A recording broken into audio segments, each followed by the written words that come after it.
Alright guys, welcome to the School D climbing wall. And there's two things we can do on the climbing wall other than rappelling, which is bouldering, which is climbing without the use of the ropes. And then there's also sport climbing, which we can do two different ways with ropes. We have our belay system, which is what you'll be using. And if you have a belay license, you can actually use our climbing rope here on a third anchor up there, the one I'm indicating with the laser, and actually sport belay your kids so that you can get up to 3 climbing on the wall at a time.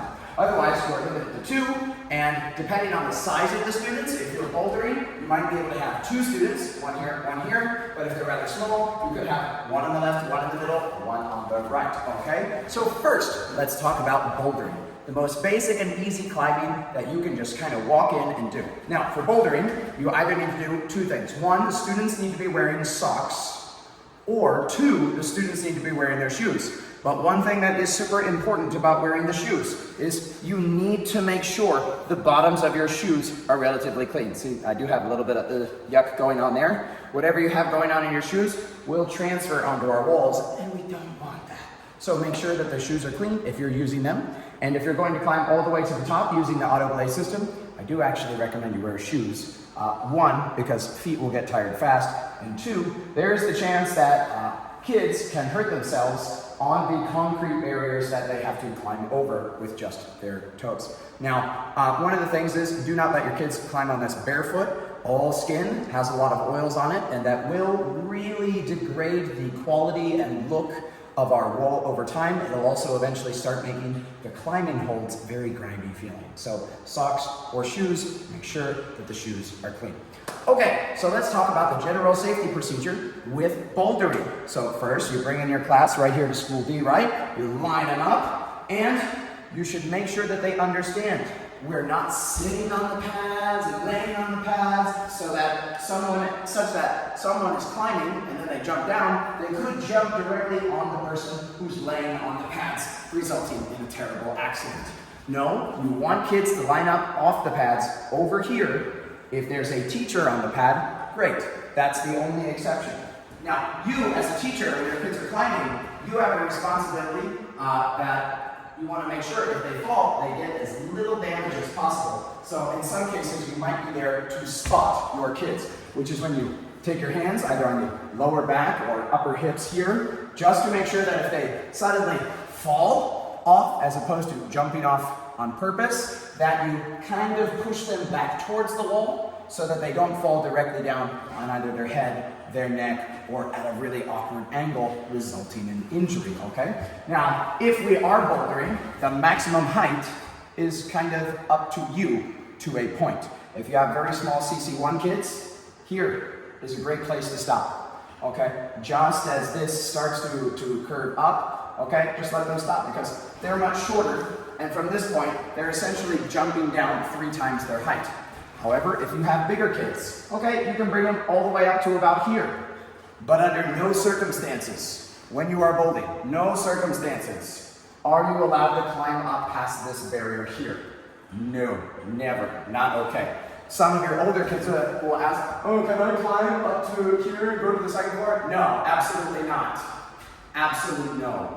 That is a huge safety problem. You cannot let your students do that. You should not do that. Nobody should do that. Absolutely zero go on that one, okay? Now, for bouldering, we want to limit ourselves to here, which is upper height, including for adults. You never really want to be climbing more than about 2.5 times your full height, and then jumping down on the pad. This pad is a relatively stiff one. So the super soft ones that you get at some climbing gyms, yeah, this one ain't there yet. It might get there over time, but it ain't there now. This is definitely a harder landing than some other pads. Some things to look out at. You will see that there are metal hooks in the wall over there. They are not to be used as climbing holds. Do not put your hands in them, do not put your fingers inside them to pull up, and do not put your feet on them, okay? That is a great way to break fingers and toes. Those are for if we ever do a traditional climbing training for our students. They are not for helping you climb. Of roped free climbing from bottom up is lead climbing. Leading means that the climber brings the rope up while climbing. Every couple of meters the rope is clipped to the wall so the climber can fall no more than twice the distance between these fixed points. Leading can be done in sport and trad. In sport climbing the rope is clipped to pre-installed bolts in the wall. Placing bolts enabled climbers to conquer overhanging caves and blank sections of rock, and the good protection minimizes the risk of injuries in a fall. Trad or traditional climbing means that instead of relying on bolts for protection, climbers place special devices in cracks and features of the rock. Trad climbing enables climbers to explore new walls where no bolts were placed and routes can be climbed clean without drilling or leaving gear behind. This discipline is more complex than sport climbing in a way, because finding suitable cracks for placements takes time and requires experience. Things get scary easily, so a bold mindset can be a real advantage in trad climbing. To the maximum height will require you to use the auto belay ropes, and in order to use that, you will need to have on harnesses, okay? If you're planning on doing that, I would recommend you have your whole class put on the harnesses before you start letting anybody climb. Because one, you need a teacher to manage the auto belay system. If you let go of it, it will just go to the top. It will not come down. You have to climb up and get it. But if you lose both auto belays, none of you are licensed to do that, and if you fall, you will probably get very seriously injured. It's a terrible idea. So we don't want our students managing the auto belays by themselves, and you as a teacher need to be full on focus when you are taking them off of their resting anchor and putting them on the students. Let's see, anything else I need to say about bouldering? When bouldering, you need to make sure that there's no one around on the ground if a kid's going to jump down. You also need to teach them the proper dropping procedure off the wall, okay? For example, we don't just jump off the wall like that. If you do that from a higher height, you can actually seriously hurt yourself. You need to collapse your knees, hands to the inside, roll back, okay? That is the proper way to fall down to absorb the impact of a fall, which I will demonstrate again here from a higher height. Okay, falling. Okay, that is the proper way to fall. Do not let kids dive off of it, and do not encourage them to jump off and land on their feet. That is a great way to get injured. Remember, there's a glass wall right over here that they could land on their feet and swing into. There is also another wall right here where they could do the same thing.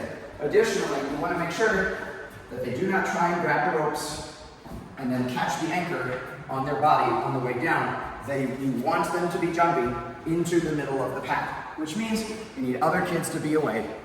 It is quite possible to jump to the edge of this path though, so do not let kids crowd the path. Okay, so for bouldering, for doing the auto belays, first you need to put on harness. So let's talk about proper harness fit. First you have your waist loop, and you have your leg loops. They are basically a see-through pair of pants, okay? Here is the waist, the legs go down into here, and generally, you want to be able to stick in 1 or 2 fingers and have that much room, but more than that, if you can stick in a whole hand when it's on your body, it's too loose. So let's see. The best and easiest way to do it, just teach your kids to hold the belay loop, and then step into it, and pull it up like a normal pair of pants. You might need to loosen or tighten the belay loop to get it up on them. One little tip I would also mention for this is make sure you tuck your shirt down past the waist loop for a little extra cushion from the climbing harness. Now, these are sport harnesses. They are not like the harnesses we use rappelling. They are more safety oriented. They are meant to be fallen on many times. They are also meant to be a bit more comfortable and padded, okay? But they have a different bit of setup here. You can see that there's actually several different loops on this. This is the main belay loop that we will use. Additionally, occasionally, you may even use these two together, replacing this one if your harness is not exactly to sport climbing spec. But you want it to be to sport climbing spec because you are going to fall on this, whereas in rappelling, you should almost never fall. And this is a harness that is meant to be fallen on. So it can take many repeated physical forces against it and still function very, very well. So I have the harness on. I mentioned earlier about the fit check. Okay, I can get like 2 fingers in there just fine, but I would really struggle to get my hand in there, so Yeah, there we go. For the leg loops, you want it to be largely the same. About a finger or two of room in there for comfort, but not much more than that. It should not be restricting and super tight, but if you have kids that insist they need all of that room, don't let them climb.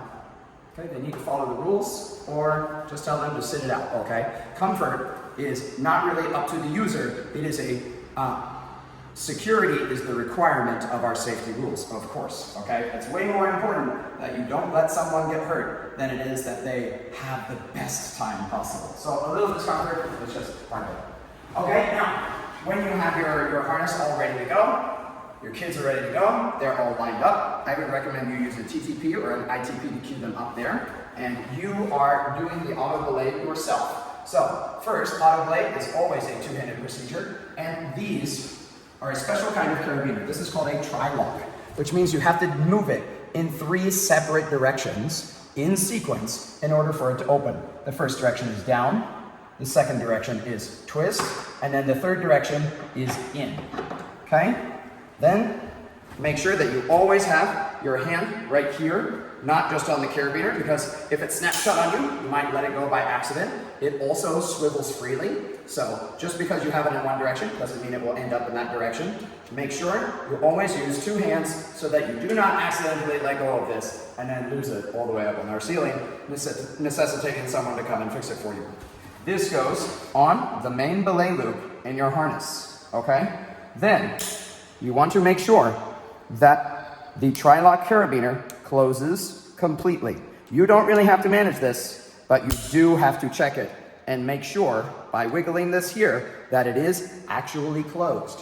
There are many times where this might get stuck on something and then not close properly. So you need to make sure of that. You also need to let your kids know not to mess with that, because this is the thing that's keeping you safe all the time, right? It's a duh. Okay, well, you would think it's a duh, but common sense is not so common sometimes. Okay, now I'm ready to go. If your kids are nervous about climbing up, one little exercise you can do with them in rapid succession is, okay, you're standing here, now just fall to the ground so that they can get a sense of trusting the auto belay. Like this. You can feel the auto belay is pulling on you as soon as you get towards the ground. You can do it a little higher if necessary. I would recommend 2 or 3 holds up. 1, 2, 3, and then just jump down.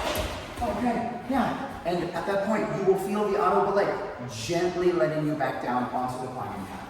After that, when you have a little more confidence, you can point out to how high you want them to go. You can pick a route. Maybe they can climb the red route, the yellow route, or the pink route. They are all different routes. Or they can just free climb according to whatever they want, which is fine.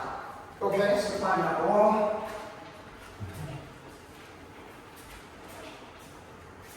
Some kids will only get to this point, and then they'll have a bit of a problem getting up this area here. The older they are, usually the less problem they have. But one thing to watch out for is your ability to smack your knees or your body on the underside of this concrete barrier. Okay? Not a problem for me, obviously, but some kids will struggle with that. Also, you want to make sure that you want to let them know not to use their legs directly on the wall or their knees on the corner parts of the concrete barrier. For some reason, there's someone in every one of my classes so far has done that. Okay, so we're getting up higher, and we get all the way to the top climb, to the top hold right here. Great. Once you get to the top hold, great, 2 hands, I will suddenly count 1, 2, 3, and then they can go down. Do not encourage your kids to touch the auto belay.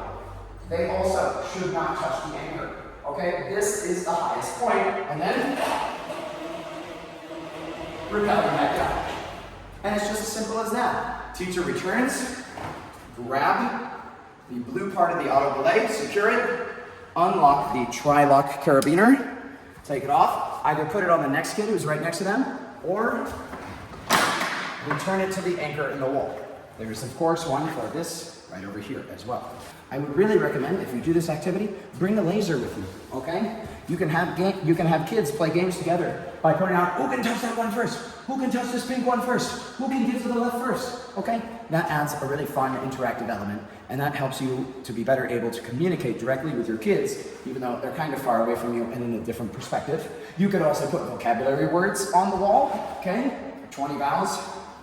Apple, elephant, in, under, doodah, that song. You can get those 20 flashcards, put them on different places around the wall, put it on 2 kids, and then, hey guys, unicorn! And then they both have to race to touch the unicorn first.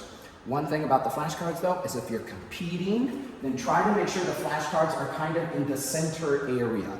Do not put the flashcards on the other sides. 1, it's not fair for the other kid, but 2, we do not want the ropes to cross over each other. That is potentially kind of dangerous. No going on the 2nd floor. It's only for sports camp rappelling. Right. Because right now we got a rope, right? And it's very dangerous. The handrails only go to there. Eventually we will install a rope here. Okay, but that's not a hangout area. Don't be there. Have fun. Bye bye.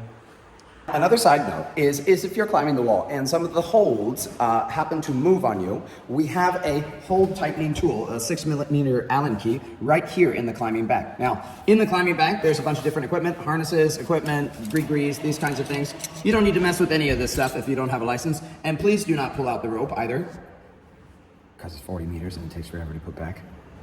And I just wonder who will be doing that. Probably not you. But there is also a climbing hold key in here. And if it's the case that a hold is loose, that's okay. All you have to do is tighten it. Okay, great. Problem fixed. Have fun. Bye bye.